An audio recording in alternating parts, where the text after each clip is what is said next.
Oh, sharks everywhere. Oh! This is a story of discovery. That's how we tower up sharks. One man's quest to study one of the world's oldest living animals. Go round. It's a dangerous mission. For to truly understand sharks, you have to encounter them on their terms, their territory.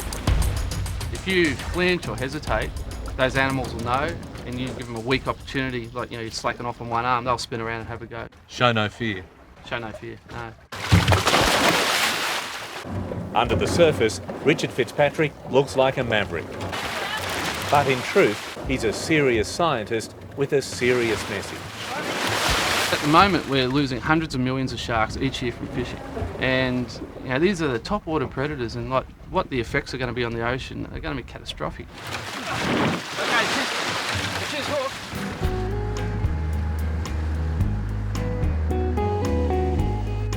We're heading out to the Coral Sea, a trip to the middle of nowhere. Our destination, Osprey Reef, 100 nautical miles off the far north Queensland coastline, way beyond the Great Barrier Reef. This is the best spot for sharks in the world, for lots of numbers of sharks, get in the water, have them all around you. Yeah, it doesn't get any better. This is Richard Fitzpatrick's laboratory. This Australian scientist is revealing to the world the secret life of sharks. We fear them so much that we know so little. What Richard is discovering is startling information about their life, their habits, and the danger they face from human predators. What sort of sharks are we looking for? There's two main species here. It's the white-tip reef shark, they've got the white markings on the edge of the fins, and the grey reef shark, which is grey all over but has a black V on the back of its tail. There'll probably be 20 or 30 of the grey reefs out hanging wide, and the white tips will come in close. How close? Real close.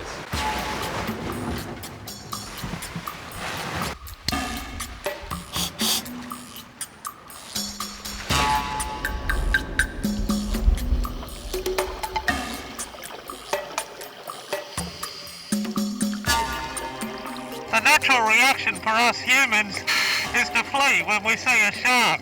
And I've got to tell you, that's a pretty strong impulse for me right now. But that's definitely not the case for Richard Fitzpatrick. He's been fascinated by these creatures since he was a little boy. His mission now is to unlock the shark's secrets, and not before time. After all, they've been on this planet since before the dinosaurs. Well, the thing about sharks is we know bugger all about them. Like, how fast do they grow? When do they breed? How many babies do they have? How far do they move? And that basic information we do not know of most shark species. There's more than 350 species of sharks in the world, and we'd know that data for less than a dozen. Okay, Mr. Cod, out of the way.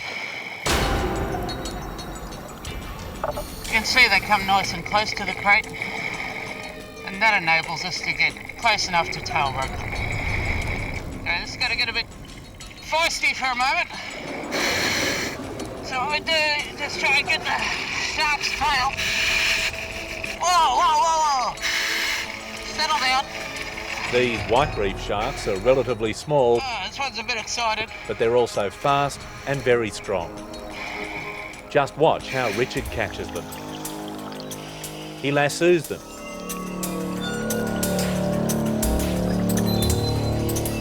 Oh, just like walking the dog sometimes. Roping the shark's tail takes away its propulsion and willingness to fight. Come on, girl, back up here. Once caught, they're hauled to the surface. There they'll be tagged, measured, and have a microchip implanted so their movements can be tracked. Go! Yep, up! We get to work? We'll get to work. Okay, and just tilt the... Whoa! Jesus. Up to the tip, Richard. Yep, and subtract 10. Okay, subtract 10, 1.5 metres. Richard is not only looking at the sharks, he's also investigating just how important areas like Osprey Reef are to their survival. problem with Osprey Reef is that it's geographically isolated. You know, the closest reef from here is 60 nautical miles away. And what we're finding is that the sharks live in like 1 or 2 kilometre home ranges on the reef. And so they don't venture away from here at all. So a fishing boat can come out here and in the matter of a couple of weeks could fish out this entire shark population. And what's the knock-on effect from that? Well, if you take out sharks, they're at the top end of the food chain, it's the apex predator. The rest of the food chain relies on them controlling everything, and it's just like a domino cascading effect. Every year, more than 100 million sharks are taken from the world's oceans. Most are killed for their fins, a much sought-after Asian delicacy. What they've been doing is hacking the fins off and throwing the carcasses away.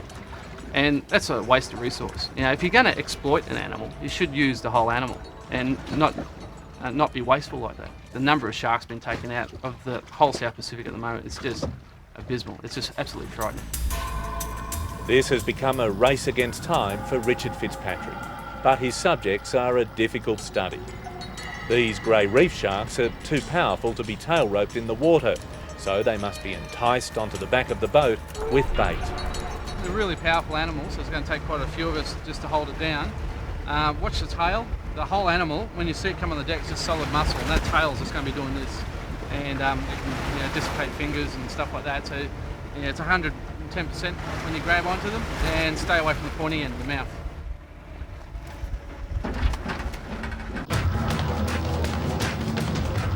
Okay, hang on to the rope, Pete. In. Out. Set. Keep going. Rope. Oh, we go. He got a good feed out of that. Got your hand on that ladder. Yeah, you're going to dance and you're going to jump back up onto that thing if you need to. Come on, baby. And go! Leap. That's how you He left go. me speechless. Someone else can jump on the Hang on to back that end. tail. Right. And just hold it. Jeez, he's got some muscle, hasn't he? Oh, that's bloody powerful. Okay, don't let him push us off the back here. Okay, pull it backwards, Peter. Yeah. Grab the rope. And again. Okay, higher, Roscoe. 1, 3, 8. 54 for the dorsal. The technology we're using are these transmitters, and these are surgically implanted in the body. It looks like she's been pretty heavily scarred up there. Yeah, all the scars, they'll be from the love bite string mating. So the male sharks bite the females to hang on to them to mate. And yeah, so that's one way you can tell reproductive females by the amount of scar tissue that they're carrying. It looks like a brutal affair. It is.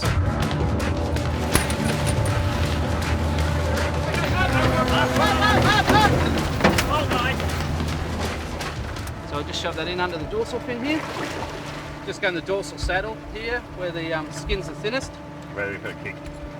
And just hangs out like that, nice and easy. With the microchip in place, Richard and his research partner Andy Dunstan track their sharks. So that's the male. And that's right, Domino. Already, they've discovered vital information about their mating behaviour. So the females are staying there pretty well the whole time, and the male's there for a little bit, but is just having little visits back to visit the girls, which sort of showing what was, the females have the smaller home range than the males. So the males servicing different groups of females. Everything we discover is a new thing.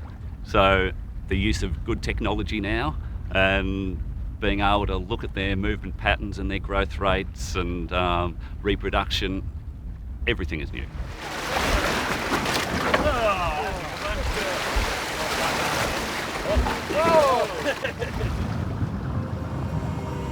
As sleek and as powerful as these sharks are, in the northern tropical waters, it's the tiger shark that lords over this domain. After the great white, the tiger is the second most dangerous shark. But where most see fear and loathing, Richard sees his greatest challenge. To do stuff on tigers where you're literally down there seeing things for the first time, filming things for the first time, doing research for the first time, it's really cool. Here she goes. Right. Okay, let's get it in. 2 years ago, Richard made this documentary about his attempts to satellite tag a tiger shark. Okay, coming up.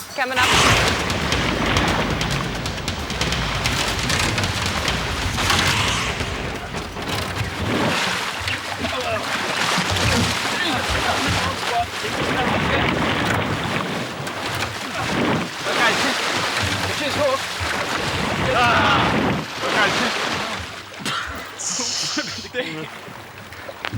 Oh, guys. She bent the hook nicely. With a second tiger shark on the line, Richard was forced to change strategy. Take the tension off the people behind me. Here she is, here she is. He decided the only way he could get this tiger by its tail was to jump into the water with it.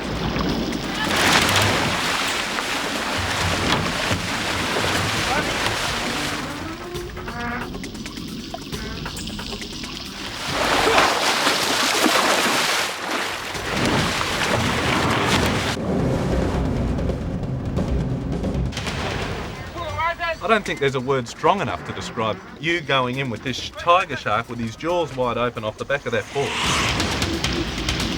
Crazy stuff. It is crazy. Tail open tiger sharks is absolutely terrifying. It was just one of those things, well, you know, just got to get the job done and get it done. Just do it, you know, just get it done.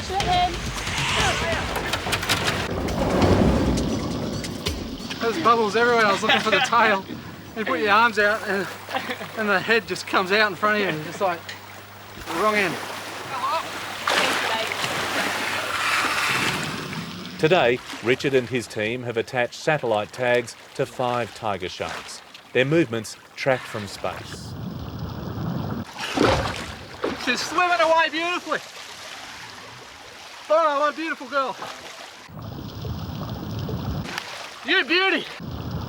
Unlike the grey and white reef sharks, which rarely stray from home, Richard's research has shown that tiger sharks are the true wanderers of the sea. The one we've got at the moment, Linda, who we had caught using our new shark claw technique, she is doing amazingly well. She's swum like half the length of the Queensland coast, went back up, came back down. She's out between here and New Caledonia at the moment.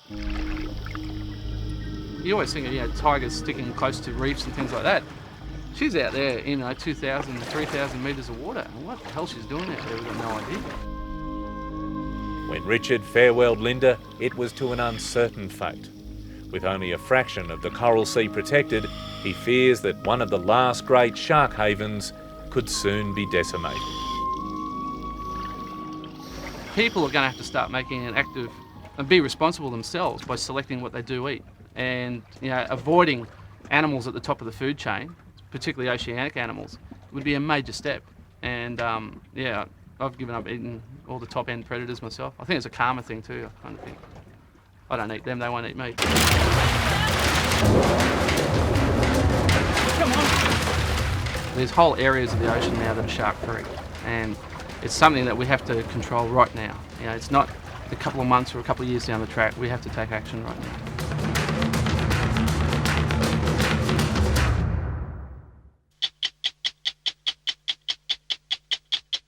Hello, I'm Liz Hayes. Thanks for watching. To keep up with the latest from 60 Minutes Australia, make sure you subscribe to our channel. You can also download the 9Now app for full episodes and other exclusive 60 Minutes content.